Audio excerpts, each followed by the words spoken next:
दोस्तों, रामायण में एक प्रसंग आता है जिसमें माता सीता अशोक वाटिका में एक वृक्ष के नीचे बैठी रहती हैं और रावण बार बार अशोक वाटिका में आकर माता सीता को धमकाता रहता था।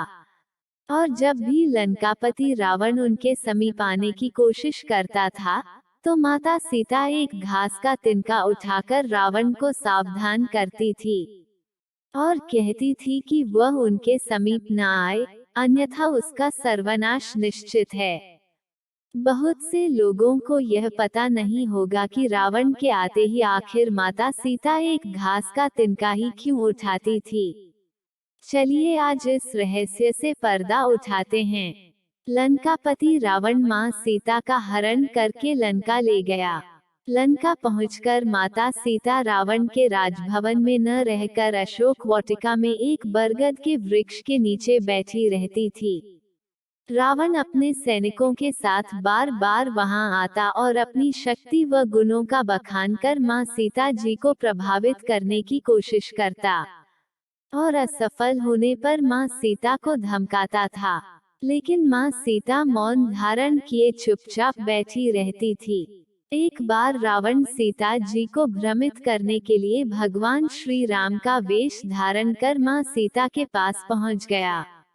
जैसे ही वह मां सीता के पास पहुंचा, उसका मन बदल गया और वो वापस अपने राजमहल में लौट आया। उसे वापस आया देख रावण की पटरानी मंदोदरी ने उससे सवाल पूछा, आप तो राम का वेश धारण करके गए थे, फिर भी सीता को प्रभावित नहीं कर सके, क्यों? रावण ने जवाब दिया, मंदोदरी, जब मैं राम का वेश धारण कर सीता जी के पास गया तो सीता के प्रति मेरी भावना ही बदल गई। वह मुझे मां रूप में नजर आने लगी। रावण ने अपना हर पैंतरा आजमा दिया, हर दांव चल दिया, लेकिन वह माता सीता को किसी भी प्रकार प्रभावित नहीं कर सका। उसके मन में भी एक सवाल आता था कि आखिर मैं जब भी आता हूँ, तब सीता एक घास का तिनका क्यों उठा लेती हैं? वह बार बार कहता था, मेरे जैसा शक्तिशाली व्यक्ति को तुम घास के एक मामूली तिनके से क्यों डराती हो? वह भी इसका रहस्य जानना चाहता था, लेकिन इस घास के तिनके का रहस्य माता सीता के अलावा कोई नहीं जानता था। यह बात उन दिनों की थी जब माता सीता का विवाह भगवान श्री राम के साथ हुआ। उसके बाद वह अपने माता पिता व जनकपुरी को छोड़ भगवान श्री राम के साथ अयोध्या चली आई। अयोध्या वासियों ने अपनी बहू का बहुत स्नेह से आदर सत्कार किया। माता सीता ने भी अयोध्या राजमहल के सारे रीति रिवाजों का बड़े ही प्यार व सहज भाव से पालन किया। इन्हीं रीति रिवाजों में से एक रिवाज ऐसा भी था, जिसके अनुसार माता सीता को घर के समस्त लोगों को कुछ मीठा पकवान बनाकर खिलाना था। माता सीता ने मीठे पकवान में खीर बनाई और समस्त परिजनों को खीर खाने के लिए आमंत्रित किया गया। सभी परिजनों ने माता सीता का आमंत्रण स्वीकार किया और खीर खाने बैठ गए। मां सीता ने सबको खीर परोस दी, लेकिन न जाने कैसे राजा दशरथ की खीर पर एक छोटा सा घास का तिनका गिर गया, जिसे मां सीता ने देख लिया।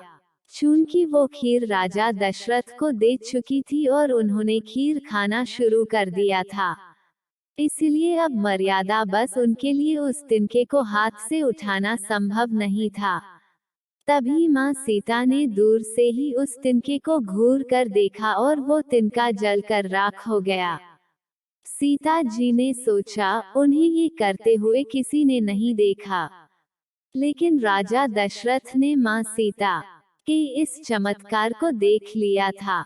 उस वक्त राजा दशरथ चुप रहे, लेकिन कुछ समय बाद उन्होंने सीता जी को अपने कक्ष बुलवाया और उन्होंने सीता जी को बताया कि आज उन्होंने भोजन के समय उनके चमत्कार को देख लिया था।